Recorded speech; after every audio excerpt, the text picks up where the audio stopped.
Hi ಸ್ನೇಹಿತರೆ, ನಾನೇ kitchen by ಸಾಧನ. ಎಲ್ಲರಿಗೂ ಸ್ವಾಗತ. ಈಗ ನಾನು ಜೋಳದ ರೊಟ್ಟಿ ಮಾಡೋದು ತೋರಿಸ್ತಿದ್ದೀನಿ.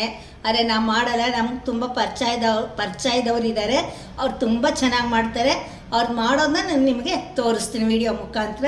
ನೀವು ಮಾಡಿ ಈ ಚಳಿಗೆ ತುಂಬ ಚೆನ್ನಾಗಿರುತ್ತೆ ನೋಡಿ. ಜೋಳದ ಹಿಟ್ಟು ಒಂದು ಅಳತೆ ಗೋಪುರ ಫುಲ್ ಚೆನ್ನಾಗಿ ಗೋಪುರವಾಗಿ ತೊಗೋಬೇಕು. ಒಂದು ಲೋಟಕ್ಕೆ 1 ಲೋಟ ಜೋಳದ ಹಿಟ್ಟಿಗೆ 1 ಲೋಟ ನೀರು ಸರಿಯಾಗಿ ತೊಗೋಬೇಕು. ಅಳತೆ ಉಪ್ಪು ಒಂದು ಅರ್ಧ ಸ್ಪೂನಷ್ಟು ಹಾಕ್ಕೊಳ್ಳಿ. ಉಪ್ಪು ಈ ಮೂರನ್ನ ಒಲೆ ಮೇಲೆ ನಾವಿಟ್ಟು ಈಗ ನೀರು ಕುದಿ ಬಂದಾಗ ಹಿಟ್ಟು ಹಾಕಿ ಲಟ್ಸ್ಕೋಬೇಕು ನೋಡಿ ಸ್ನೇಹಿತರೆ. ಈ ಥರ ಚೆನ್ನಾಗಿ ತುಂಬ ಮೊರಳಬೇಕು. ಈ ಥರ ತುಂಬ ಚೆನ್ನಾಗಿ ಕುದೀತಿದ್ದಾಗ ಎಣ್ಣೆಯನ್ನು ಹಾಕೋದು ಬೇಡ, ಬರೀ ಹಿಟ್ಟನ್ನ ಈ ಥರ ಹಾಕ್ಕೋಬೇಕು ನಾವು. ನೋಡಿ, ಸಣ್ಣ ಮಾಡ್ಕೊಳ್ಳಿ. ಸಣ್ಣ ಮಾಡ್ಕೊಂಡ್ಮೇಲೆ ಇವಾಗ ನಿಧಾನಕ್ಕೆ ಹಿಟ್ಟನ್ನ ಹಾಕ್ಕೊಳ್ಳಿ. ಗಾಬರಿ ಇಲ್ದಿರ ಹಾಕ್ಕೊಳ್ಳಿ. ನಿಮ್ಗೇನೂ ತೊಂದರೆ ಆಗಲ್ಲ, ಗಂಟು ಬರಲ್ಲ, ಏನೂ ಬರಲ್ಲ. ಎಣ್ಣೆ ಬೇಡ, ಬರೀ ನೀರು, ಉಪ್ಪು, ಹಿಟ್ಟು ನೋಡಿ. ಉಪ್ಪೆ ಬರೋ ಥರ ಹಾಕ್ಕೊಂಡ್ಬಿಟ್ಟು ಸಣ್ಣ ಉರಿ ಮಾಡಿಕೊಂಡು ನೀರು ಚೆನ್ನಾಗಿ ತುರಿದಾಗ ಸಣ್ಣ ಉರಿ ಮಾಡ್ಕೊಂಡು ಈ ಥರ ಹಾಕ್ಕೊಂಡು ನಾವು ಒಂದು ಕೈಯಲ್ಲಿ ಪಾತ್ರೆ ಇಟ್ಕೊಂಡು ಕೋಲ್ ತೊಗೊಂಡು ಚೆನ್ನಾಗಿ ತಿರುಗ್ಕೊಳ್ಳಿ. ಗಂಟು ಬರಲ್ಲ, ಗಾಬರಿ ಇಲ್ದಿರ ತಿರುಗ್ಕೊಳ್ಳಿ. ಈ ಥರ ಚೆನ್ನಾಗಿ ಮೆದ್ಕೋಬೇಕು. ಕೋಲ್ ತೊಗೊಂಡು ನಿಮ್ಮ ಸ್ಪೂನು ಯಾವುದ್ರೊಳಗೆ ಆಗುತ್ತೋ ಅದರೊಳಗೆ ನಿಮ್ಗೆ ಅನುಕೂಲ ಯಾವುದಾದ್ರು ಈ ಥರ ಚೆನ್ನಾಗಿ ತಿರುಗ್ಕೊಳ್ಳಿ. ಈಗ ನೀವು ಇದು ಸ್ವಿಚ್ ಆಫ್ ಮಾಡ್ಕೊಳ್ಳಿ ಸಾಕು. ಈ ಥರ ನೀರು ಹಿಟ್ಟು ಮಿಕ್ಸ್ ಆದ್ರೇ ಗ್ಯಾಸ್ ಆಫ್ ಮಾಡಿಕೊಂಡು ಕೆಳಗೆ ಇಟ್ಕೊಂಡು ಚೆನ್ನಾಗಿ ನಾದಬೇಕು. ಇದಕ್ಕೆ ನೋಡಿ, ಒಂಚೂರು ಸೀದಿಲ್ಲ, ಚೆನ್ನಾಗಿದೆ ಹಿಟ್ಟು ನೋಡಿ. ಈ ಥರ ನಾನು ಚಪಾತಿ ಮ್ಯಾಟ್ ಮೇಲೆ ಹಾಕ್ಕೊಂಡಿದ್ದೀನಿ. ಯಾರಿಗೆ ಯಾವ್ದ್ರಲ್ಲಿ ಬೇಕಾದ್ರೆ ಅವ್ರಿಗೆ ತಟ್ಟೆ, ದೊಡ್ಡ ತಟ್ಟೆ ಇದ್ರೂ ಹಾಕ್ಕೋಬೋದು. ಚಪಾತಿ ಮ್ಯಾಟ್ ಇದೆ ನಮ್ಮಲ್ಲಿ, ಚಪಾತಿ ಮ್ಯಾಟ್ ಮೇಲೆ ಈ ಥರ ಹಾಕ್ಕೊಂಡಿದ್ದೀನಿ. ಈಗ ಚೆನ್ನಾಗಿ ನಾದಬೇಕು ನೋಡಿ. ಈ ಥರ ಚಪಾತಿ ಮ್ಯಾಟ್ ಮೇಲೆ ಹಾಕ್ಕೊಂಡಿದ್ದೀನಲ್ಲ, ಈ ಥರ ಚೆನ್ನಾಗಿ ಮೆತ್ಕೋಬೇಕು ನೋಡಿ. ಯಾವ ಥರ ಮೆತ್ಕೊಳ್ತಿದ್ದೀನೋ ಗಮನಿಸಿ ಕೈಯಲ್ಲಿ ಎಳಿಬೇಕು ನೋಡಿ. ಈ ಥರ ಸುತ್ತಕೊಂಡು ಆ ಥರ ಎಳಿಬೇಕು. ಇದೇ ಇರೋದು ಜೋಳದ ರೊಟ್ಟಿನಲ್ಲಿ ಟೆಕ್ನಿಕ್ಕು ನೋಡಿ. ನಾವು ಚಪಾತಿ ಮ್ಯಾಟ್ ಮೇಲೆ ಹಾಕ್ಕೊಂಡು ಮಾಡ್ತಾ ಇದ್ದೀನಲ್ಲ, ಅಕಸ್ಮಾತ್ ಯಾರು ಚಪಾತಿ ಮ್ಯಾಟ್ ಇಲ್ಲ ಅಂದರೆ ತಟ್ಟೆ ಮೇಲೆ ಹಾಕ್ಕೊಂಡು ಮಾಡ್ಬೋದು. ಅಕಸ್ಮಾತ್ ಬಿಸಿ ಅಂದರೆ ಒಂದು ಪಾತ್ರೆನಲ್ಲಿ ಇಟ್ಕೊಂಡು ಚೆನ್ನಾಗಿ ಆ ಥರ ಎಳ್ಕೊಂಡು ಇದು ಮಾಡ್ಕೊಳ್ಳಿ, ಮೆದ್ಕೊಳ್ಳಿ ನೋಡಿ. ಆ ಥರ ಎಳ್ಕೊಂಡು ಮೆದ್ಕೋಬೇಕು. ಆ ಥರ ಮೆದ್ದಿ ಮತ್ತು ಸುತ್ಕೊಂಡು ಆ ಥರ ಮೆದ್ಕೋಬೇಕು.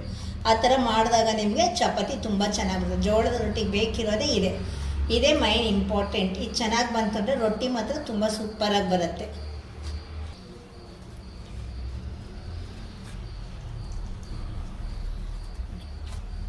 ನೋಡಿದ್ರಲ್ಲ, ಈ ಥರ ಮಾಡ್ಕೋಬೇಕು. ನಾವು ಮಾಮೂಲಿ ರಾಗಿ ರೊಟ್ಟಿ ಇದಕ್ಕೆ ಅಕ್ಕಿದು ರವೆದೆಲ್ಲ ಮಾಡ್ತೀವಲ್ಲ, ಅದಕ್ಕೆ ಇಷ್ಟು ಬೇಕಿಲ್ಲ.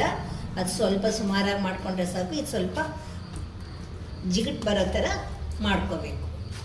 ಬರುತ್ತೆ, ಚೆನ್ನಾಗಿ ಜಿಗುಟ್ ಬರ್ತಾರೆ. ಮಾಡ್ಕೊಂಡಷ್ಟು ಚೆನ್ನಾಗಿ ಬರುತ್ತೆ ನೋಡಿ. ಒಂದು ಸ್ವಲ್ಪ ಎಣ್ಣೆನೂ ಇಲ್ಲ, ಮೇಲೆ ತಣ್ಣೀರು ಅದ್ಕೋಬಾರ್ದು. ನಮಗೆ ಈ ಥರನೇ ಮಾಡ್ಕೋಬೇಕು. ಅದಕ್ಕೆ ಆಗಲಿಲ್ಲ ಅಂದ್ರೆ ಒಂದು ಪಾತ್ರೆನೋ ಒಂದು ಲೋಟನ ಇಟ್ಕೊಂಡು ಅದರಲ್ಲಿ ಈ ಥರ ಎಳ್ಕೊಂಡು ಕೈಯಲ್ಲಿ ಸುತ್ತಕೊಂಡು ಮತ್ತು ಮಾಡಿ. ಅಕಸ್ಮಾತ್ ನಿಮ್ಗೆ ಇದು ಆಗಲಿಲ್ಲ ಅಂದರೆ ಒಂದು ಬಟ್ಟೆ ಮೇಲೆ ಹಾಕ್ಕೊಂಡು ಬಟ್ಟೆಯಿಂದ ಸಹಾಯದಿಂದನೂ ಒಂದು ಟವಲ್ ಬಟ್ಟೆಗೆ ಹಾಕ್ಕೊಂಡಾದರೂ ಮಾಡ್ಬೋದು. ಅದು ಚೆನ್ನಾಗಾಗತ್ತೆ ನಿಮಗೆ. ಒಟ್ಟಿನಲ್ಲಿ ತಣ್ಣೀರು ಸೋಗಿಸ್ಬೇಡಿ ನೋಡಿ. ಈ ಥರ ನೈಸಾಗಿ ಇರಬೇಕು ನೋಡಿ.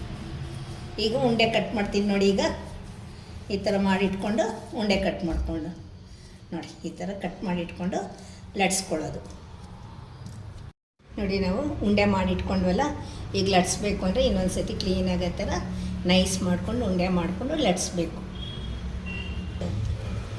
ನೋಡಿ. ಈ ಥರ ಹಿಟ್ಟು ಹತ್ಕೊಂಡು ಕ್ಲೀನಾಗಿ ಮಾಡ್ಕೋಬೇಕು. ಇದಕ್ಕೆ ಒಂದು ಸ್ಪೆಷಲ್ ಏನು ಅಂದರೆ ಜೋಳದ ಹಿಟ್ಟೆ ಆಗಬೇಕು, ಬೇರೆ ಯಾವ ಹಿಟ್ಟು ಅದು ಮೆತ್ಕೋಬಾರ್ದು, ಅದು ಸರಿ ಬರಲ್ಲ. ಇದು ಜೋಳದ ಹಿಟ್ಟು ಹಾಕಿದಾಗ ತುಂಬ ಸಾಫ್ಟಾಗೂ ಬರುತ್ತೆ, ತುಂಬ ಚೆನ್ನಾಗೂ ಬರುತ್ತೆ ನೋಡಿ. ಈ ಥರ ಎರಡು ಕಡೆನೂ ಮಾಡ್ತಾ ಅಗಲವಾಗಿ ಬರುತ್ತೆ. ಜೋಳದ ಹಿಟ್ಟೆ ತೊಗೋಬೇಕು ನೋಡಿ ಸ್ನೇಹಿತರೆ. ಈ ಥರ ಲಟ್ಸ್ಕೊಂಡು ಒಂದ್ರ ಮೇಲೆ ಒಂದು ಈ ಥರ ಹಾಕ್ಕೊಂಡ್ರೆ ಒಂದಕ್ಕೊಂದು ಮೆತ್ಕೊಳ್ಳೋದಿಲ್ಲ. ಜೋಳದ ಹಿಟ್ಟಲ್ಲೇ ಹತ್ಕೊಂಡು ಮೇಲೆ ಹಿಟ್ಟು ಹಾಕ್ಕೊಳ್ತಾ ಲಟ್ಸ್ತಾ ಜೋಳದ ಹಿಟ್ಟು ಹಾಕ್ಕೊಂಡು ಲಟ್ಸ್ಕೋಬೇಕು. ಈ ಥರ ಮಾಡಿಟ್ಕೊಂಡ್ಬಿಟ್ರೆ ನಮ್ಗೆ ಬೆಳಗ್ಗೆ ಬೇಕು ಅಂದರೆ ರಾತ್ರಿ ಮಾಡಿಟ್ಕೊಂಡ್ರು ಚೆನ್ನಾಗಿರುತ್ತೆ. ಬೆಳಗ್ಗೆ ಮಾಡಿ ರಾತ್ರಿಗೆ ಬೇಕು ಅಂದರೆ ಬೆಳಗ್ಗೆ ಮಾಡಿಟ್ಕೊಂಡ್ರು ಚೆನ್ನಾಗಿರುತ್ತೆ. ಒಂದಕ್ಕೊಂದೇನು ಮೆತ್ಕೊಳ್ಳೋದಿಲ್ಲ ನೋಡಿ, ಆರಾಮ್ಸೆ ಬರುತ್ತೆ. ಬೆಳಗ್ಗೆ ಮಾಡಿಟ್ಕೊಂಡು ಈಗ ಸಂಜೆ ಮಾಡ್ತಾಯಿದ್ದೀನಿ ನಾನು ನೋಡಿ. ತವ ಬಿಸಿಯಾಗಿದೆ, ತವಾಗೆ ಏನು ಸವರಬಾರ್ದು. ಒಂದು ಸತಿ ಏನಾದರೂ ನಿಮಗೆ ಸ್ವಲ್ಪ ಹಿಟ್ಟು ಅನಿಸಿದರೆ ಸ್ವಲ್ಪ ಈ ಥರ ಒದ್ದೆ ಮಾಡ್ಕೊಂಡು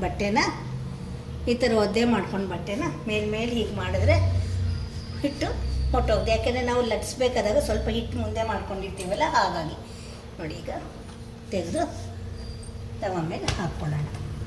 ಏನು ಎಣ್ಣೆ ಎಲ್ಲ ಹಾಕ್ಬಿಡಿ. ತಿರುಗಿ ಈ ಕಡೆನೂ ಅಷ್ಟೇ ಈ ಥರ ಮಾಡಿದರೆ, ಈ ಥರ ತಿರುಗಿಸ್ತಾ ಮಾಡಿದ್ರು ಚೆನ್ನಾಗಾಗತ್ತೆ. ಈ ಥರ ಉಟ್ಕೊಳ್ತಾ ಚೆನ್ನಾಗಿ ಬಿಸಿ ಮಾಡ್ಕೊಬೇಕು. ಈ ಥರ ಸುತ್ತು ಈ ಥರ ತಿರುತ್ತಾ ಇರ್ಬೇಕು. ಸ್ವಲ್ಪ ತಿರುಗಿಸ್ಕೊಳ್ತಾ ಇದ್ದರೆ ನಿಮ್ಗೆ ಸುತ್ತು ಒಂದೇ ಬಣ್ಣ ಬರುತ್ತೆ. ಎಣ್ಣೆ ಏನು ಹಾಕಬೇಡಿ. ನೋಡಿ ಸ್ನೇಹಿತರೆ, ಎಷ್ಟು ಚೆನ್ನಾಗಿ ಸಣ್ಣಗೆ ಕೆಂಪು ಆಗಿದೆ ರೊಟ್ಟಿ. ಇಷ್ಟೇ ನೋಡಿ, ನಮ್ಗೆ ಎಷ್ಟು ಬೇಕೋ ಅಷ್ಟು ರೋಸ್ಟ್ ಮಾಡಿಕೊಂಡು ತೊಗೊಳ್ಳೋದು. ಈ ಥರ ಹಿಟ್ಟಿತ್ತು ಅಂದಲ್ಲಿ ನಾವು ಸ್ವಲ್ಪ ತಾವ ಮಾಡ್ಕೊಂಡು ಹೀಗೆ ಮಾಡಿದ್ರೆ ಸರಿ ಬರುತ್ತೆ. ಎಣ್ಣೆ ಏನೂ ಬೇಕಿಲ್ಲ ನೋಡಿ, ಎಷ್ಟು ಚೆನ್ನಾಗಿ ಆಗ್ತಿದೆ. ಸಾಫ್ಟಾಗೂ ಇರುತ್ತೆ.